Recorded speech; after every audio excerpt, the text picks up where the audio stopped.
So everyone's been talking about the polygamist. I think his name is Joe Nasi. He's the main character.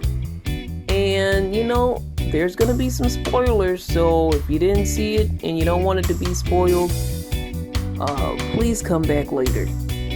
Alright, it's later. Welcome back. I know in African countries, not all of them, some African countries and some areas and some religious beliefs, it's a lot of different scenarios that have to be put together. You can't just loop in all African countries, but yeah, polygamy can happen.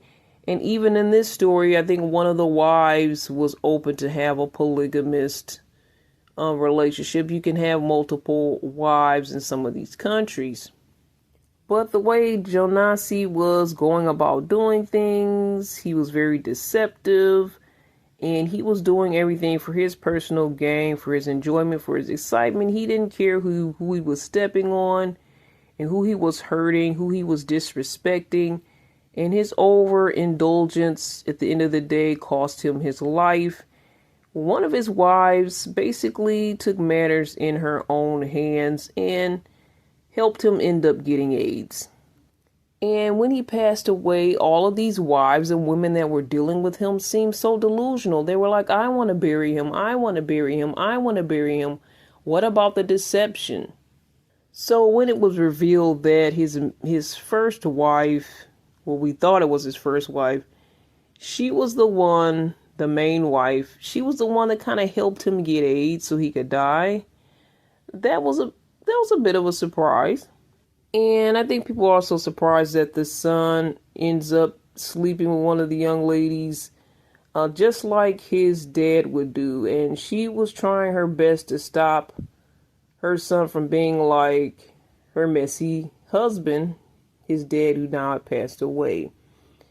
But this Jonasi guy seemed like he had all this money and all these things going on. I was like, couldn't you just pay the AIDS away? And I'm not trying to make fun of people that have AIDS, but if you have the right type of money, couldn't he get something to keep him going? Because we know true stories where people have had HIV, AIDS, and they have survived. And I know in this day and age, we have, and I'm going to try to find some numbers, we have drugs, but a lot of them drugs they have are preventative. I don't know if they have anything after the fact or the aftermath, but they do have things that can help you survive. But usually it's an HIV situation. Back in the day, they said once it becomes AIDS, that it was very difficult to work with at that point. I don't know. Technology has changed. The medical industry, I'm sure, has changed when it comes to AIDS, but it's like this guy had so much money and he did basically whatever he wanted. He thought he had godlike status. Why couldn't he just pay to get rid of that AIDS? So the Bible suggests you have one wife. Now, early in the Bible, men had more than one wife. They had concubines. So they had kind of a pick of the litter. And Solomon had like many wives. Too many. And I think it led to his destruction, definitely. But when you think about it, Adam couldn't even handle one Eve. So why is a man going to try to handle 10?